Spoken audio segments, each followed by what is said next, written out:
I remember the fire first. Bright, loud, angry flames covering our house. Men rushed in with guns, shouting like they owned the world. I hid under the wooden table, shaking, praying they wouldn't see me. My parents screamed. My little sister cried. Then everything went silent. The heat grew stronger until I could barely breathe. Someone pulled me out, dragged me into the dark, and told me to run. When I looked back, my home was gone. My family was gone. And right there, something inside me broke forever. That night I promised, I will make them pay. I woke up in a small clinic, surrounded by white walls and strangers' voices. The nurse said I was found unconscious near the road. When I asked about my family, she looked away. That silence hurt more than the wounds on my body. The man who saved me had disappeared. Nobody knew his name. I walked back to the ruins of our house, hoping someone survived. But the ashes told the truth. I was alone now, alone and burning with purpose.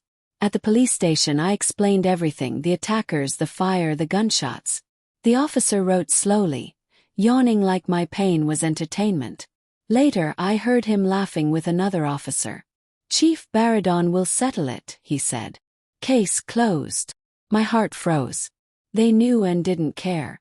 When I demanded answers, they pushed me out and told me to stop talking. Nobody would fight for my family. If justice wouldn't come from them, then revenge would come from me. I returned to the burnt house and searched through the rubble. I found my father's old phone, cracked but still working. When I opened the voice messages, I heard a deep voice threatening him. "Sell the land or lose everything," the man warned. The name attached was Chief Baradon. Wealthy, cruel, untouchable. My father had refused to sell our land, and now my family was gone. Baradon had started this. I would end it. People whispered Baradon's name like a curse. They said he grabbed land, bribed police, used violence to scare villagers. He smiled in public but destroyed lives in secret. My father must have been one of the few brave ones who stood up to him. And he paid with his life. If Baradon could destroy families without consequences, someone needed to stop him. Someone with nothing left to lose. One evening, the man who saved me returned. He simply said, "I know what you want to do." He never gave me his name, only that he once worked for Baradon. "He destroyed my family too," he whispered. That was enough for me to trust him. He knew everything about Baradon's operations. He offered to help me bring him down, slowly and smartly. For the first time since the fire I felt hope. Revenge wasn't impossible anymore. It was beginning. Days turned into weeks as the stranger trained me. Not just fighting, thinking, watching, listening.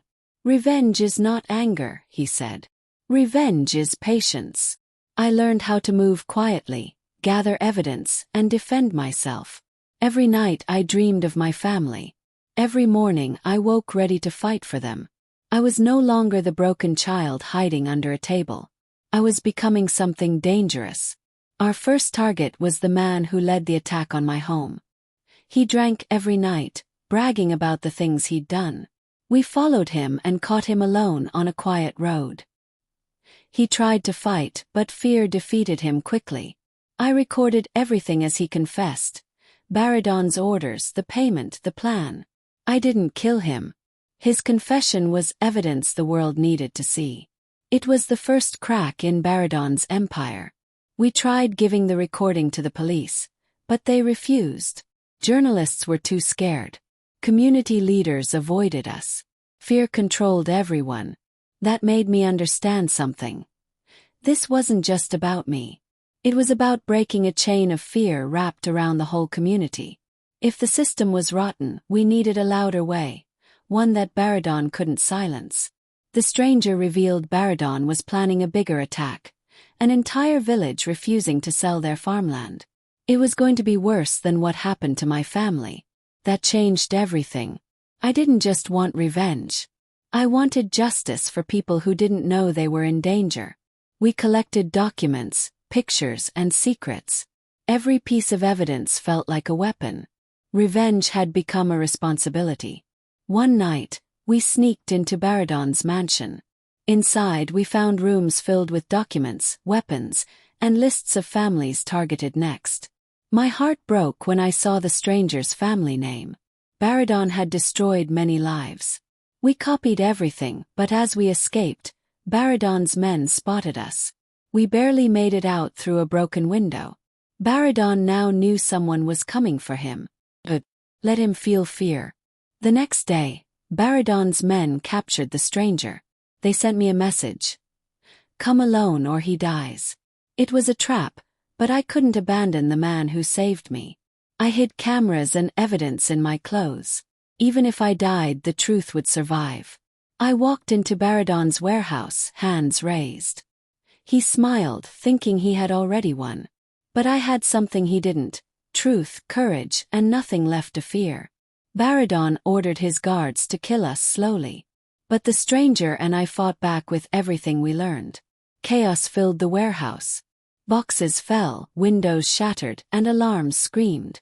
Fire started and spread quickly. Baradon tried to escape, but I followed. Every step reminded me of my family. The fire, the screams, the promise I made. Tonight I wasn't running.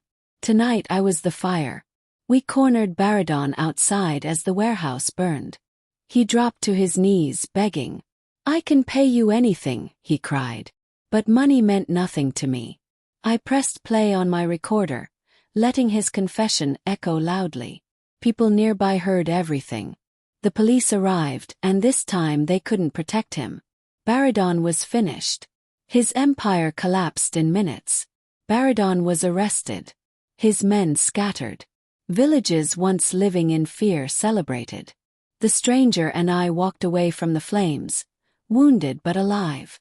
For the first time since the fire, I felt peace. Not because the pain was gone, but because justice finally breathed again. The community helped me rebuild our land. Revenge didn't heal me completely, but it opened a door to something new. Freedom, hope, and a future I never expected. I whispered to the wind. Rest now, family. They can never hurt us again.